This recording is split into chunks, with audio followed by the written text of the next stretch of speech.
Okay, settle in. Let's dive in. We're heading to a city where history feels, well, woven into the very cobblestones. Krakow, Poland. Exactly. A former royal capital, it just breathes the past. And our focus today specifically is one of its most significant institutions, the National Museum in Krakow.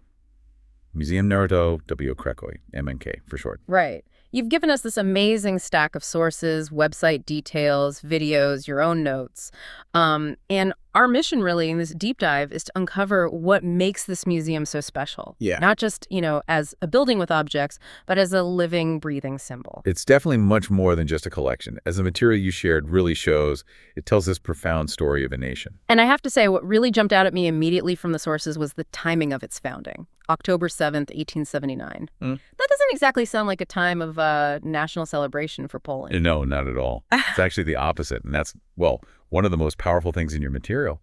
Poland didn't exist as a sovereign state then. Right, it had been partitioned. Exactly. So establishing a national museum right then, by resolution of the Krakow City Council, that wasn't just like a cultural project. It wasn't about displaying art just because they felt like it. It sounds like it was something much, much deeper. Precisely. The sources describe it as a bold act of resistance, a beacon deliberately lit to preserve national identity. Wow.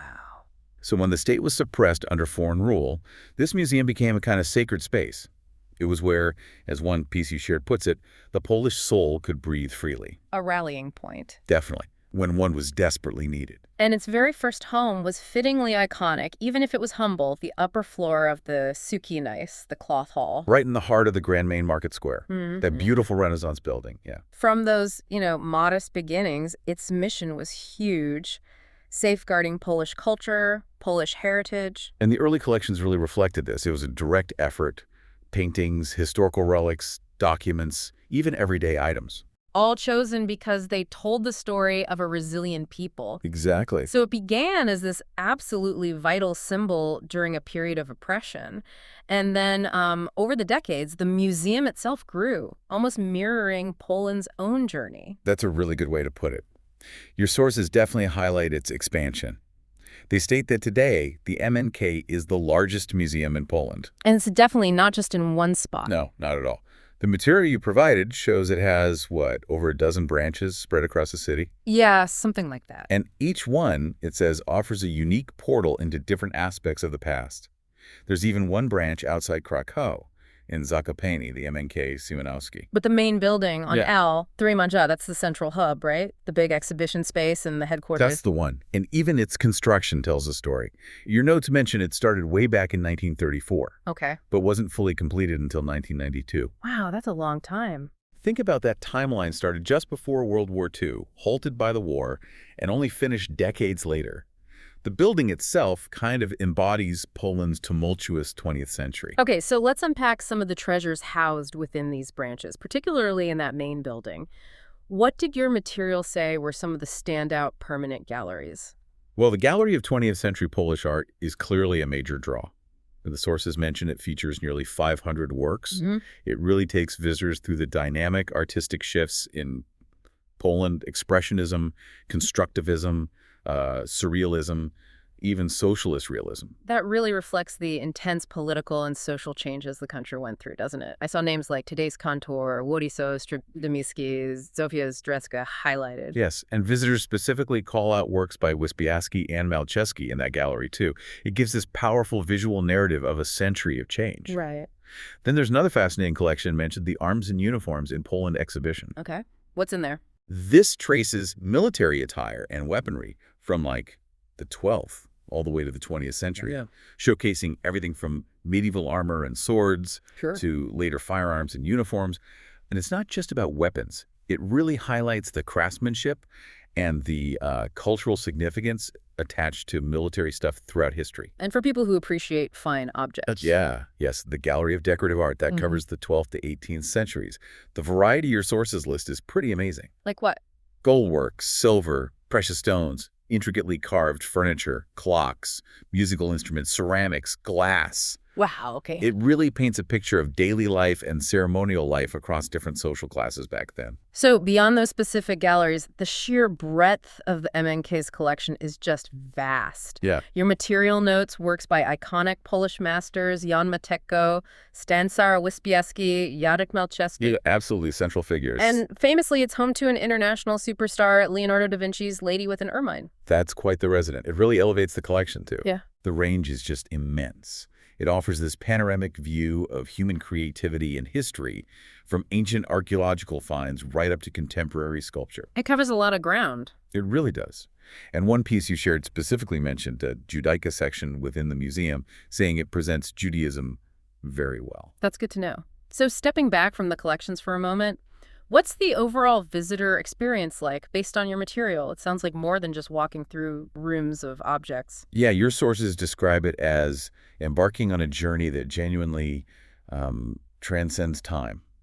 How so? Well, you might be standing before these monumental canvases depicting Poland's historical struggles 1 minute. Right. Then turn a corner and find yourself looking at the vibrant colors of the Young Poland movement, or maybe medieval manuscripts, or these intricate Gothic religious icons. So it's designed to evoke something, not just, inform. Exactly. It's presented as a space for wonder, for reflection, for dialogue, where the past and present aren't really separate, but kind of intertwined. A place where history feels present.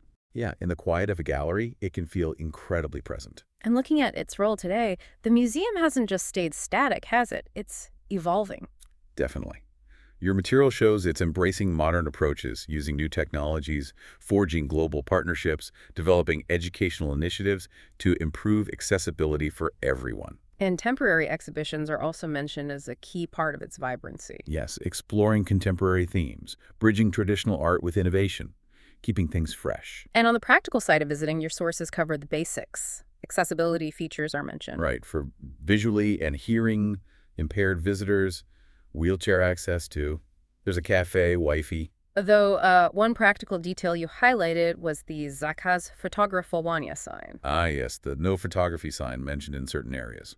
Good to be aware of. Always good to know. They also offer online tickets, which is handy. Virtual paths, too, if you can't visit in person. And guided tours, workshops, educational programs catering to basically all ages and groups, schools, families, adults, students. It really is positioning itself as a hub for cultural engagement. Yeah, a vital, active part of the community and the national discourse, not just like a dusty repository of the past. So pulling back a bit then, why should this particular museum matter to the listener? What's the larger takeaway from all this information?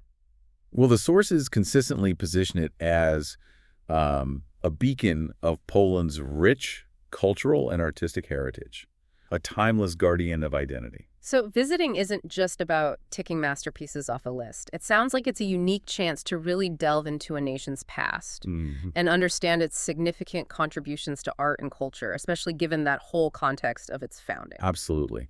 Ultimately, the MNK stands as this powerful symbol of endurance, of national pride, and of that unbreakable link between culture and identity. It tells the specific story of Poland, yes. But it also speaks to that universal human yearning we all have to remember to create and to belong. So the National Museum in Krakow, born from this fundamental need to preserve identity when the nation itself was under foreign rule, it's grown into Poland's largest museum, a complex institution spread across the city.